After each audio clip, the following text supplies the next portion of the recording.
What's up guys, and welcome to another video. My name is Ross Macfarlane, coming to you from Agency 3980, and in this video I'm going to be giving you an introduction into the native advertising platform called AdSterra. Now if this is your first time on the channel, make sure to go ahead and hit that subscribe button and hit that little bell icon so you get notified each and every time that we post a video.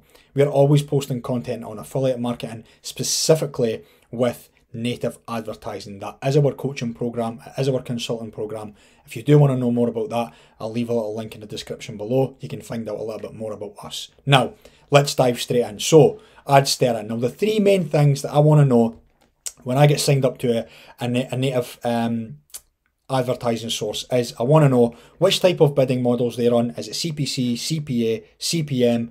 How much traffic they have and what type of geos and verticals and stuff. That's the kind of stuff that I want to know. Now I'll quickly just run you through, in case this is your first time on the channel and you are just getting started with native ads, what actually a native ad is.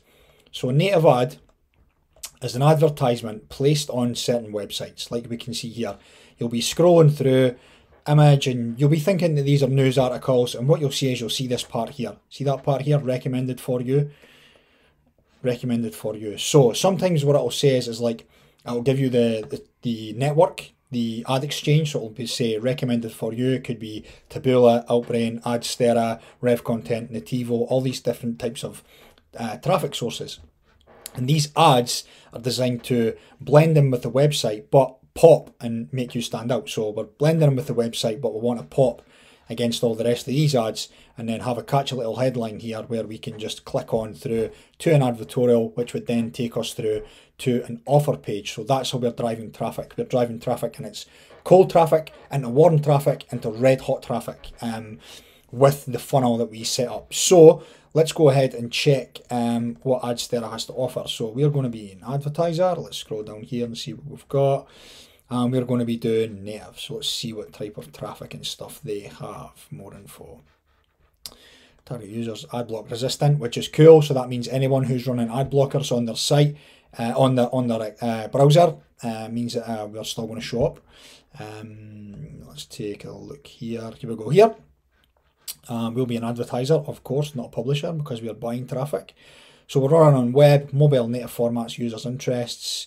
248 geos minimum, so it's giving us a CPC bid here, so we can assume that it runs a CPC model, and it's telling us that we can have 15 creatives per one campaign.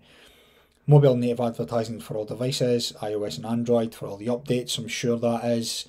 And also we have ad blocker resistant, which we already touched on, so that'll be for any extensions, any ad blocker extensions that people might have on their site, on their browsers. That means that won't apply for us. So here we go. Here's the verticals. Cool. So AdSterra run e-commerce, software, apps, finance and crypto, big thing just now, dating, business and education, health, wellness, Nutra. Now we know the three main verticals that run on any internet marketing traffic source is obviously health, which is Nutra, wealth, finance and crypto, and dating, which can also be known as relationships. So that's cool. They've got the three main ones there, which is what we want to know. And here's the traffic. Here is the absolute bidding strategies. So here we've got, they offer CPM, CPA, and CPC. So that's pretty cool as well. So we've got three different types of bidding models there, which is cool. So we can run. What we'll touch on there is CPC, beginner to advanced, CPM, beginner, CPA, super advanced. So that would be for more advanced, a lot big budget type of stuff there. Anything else? Nothing else here. So let's go and dive in and see what the platform looks like.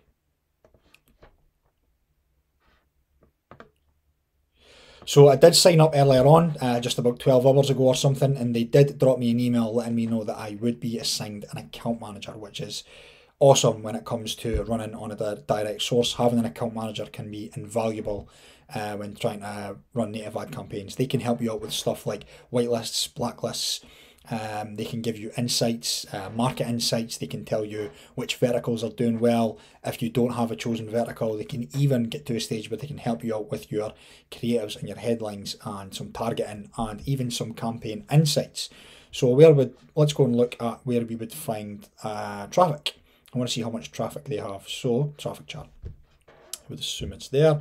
Cool. So here's the traffic chart telling us how many impressions they've got and giving us the CPM for each geo, which is cool for that.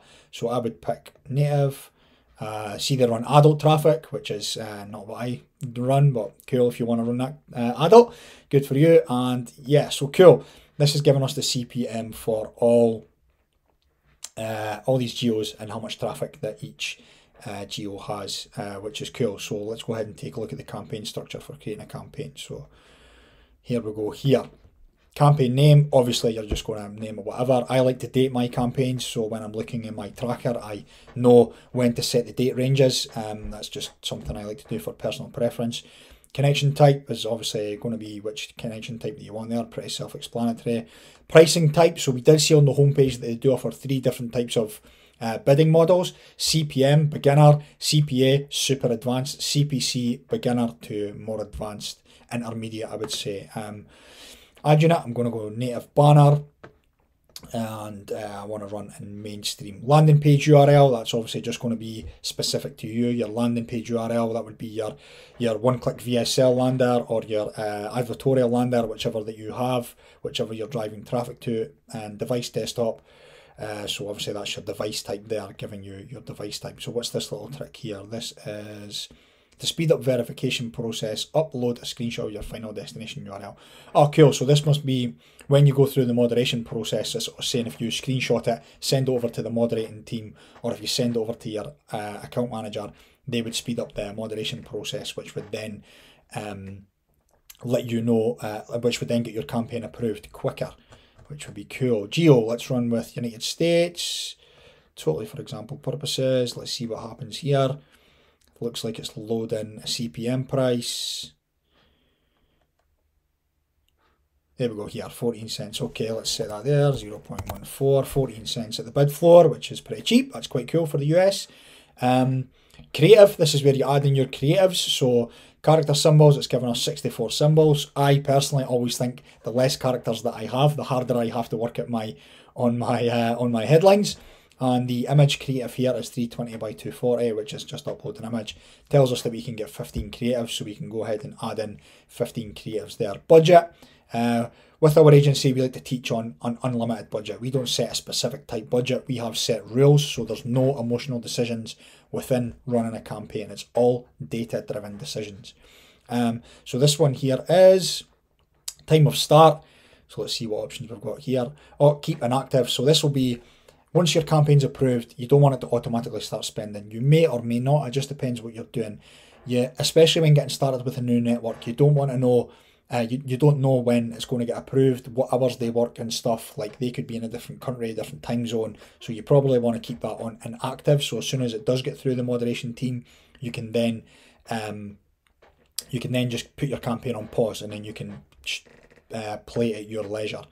Targeting, so this is going to be browser type and stuff. Cool. I'm just going to select one here. You can select your browser, whether that be your different operating systems, what type of like if you're running on mobile and stuff, you'd want to chat to your account manager, and you'd maybe want to ask them, get some insights and see if there's any bot traffic. If there is any bot traffic, maybe get them to advise you on where to cancel out. Like they could say to you, hey Ross, what to do is maybe just cancel out Android 4.0 and everything below, as this is potentially some bot traffic. If they do have that, they may have systems in place where they don't run bot traffic. So just for example purposes, I'm just going to run in here. I'm just going to run in English. Where are you? English. So I'll just add that in there, and then you would go ahead and add in your operating systems and add in all your other stuff.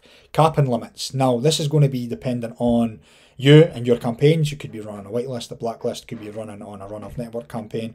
I personally, when I'm running on a whitelist, I just do 2 impressions a day. I don't want my images to get too much image burnout. And daily budget, I want it spent evenly throughout the day, so I would just stick that there, which is cool. And then show more. Blacklists and whitelist. Now this would be with your account manager. You would just reach out to them and ask them, tell them which geo you're typing in, tell them which geo that you're running in, let them know which vertical, and then they can assign you a blacklist or a whitelist. Ideally, you always want to run it on a whitelist, depending on reach and budget, of course. But that's specifically down to you. So yeah, this network looks pretty cool. I'm assuming this is just a brief overview here. Yeah, it is. Just giving me a brief overview of the campaign, so I can go ahead there and submit that to the moderation team and get started. So yeah, that's not bad for an introduction into AdSterra. I hope you liked this introduction. If you did like the video, make sure to smash that like button. Make sure to subscribe and hit that bell icon so you get notified each and every time that we post a video. If you do want to know more about our agency, then you can go ahead and click the little link in the description below. We teach everyone who's getting started with affiliate marketing from beginner all the way up to advanced. So you could just be getting started with affiliate marketing and native ads. We cater for those types of people, and we also cater for people who are spending in excess of 100k per month. So if you did like this video, go ahead, make sure to give it a like. I hope you liked this video, and I will catch you in the next one. Bye for now.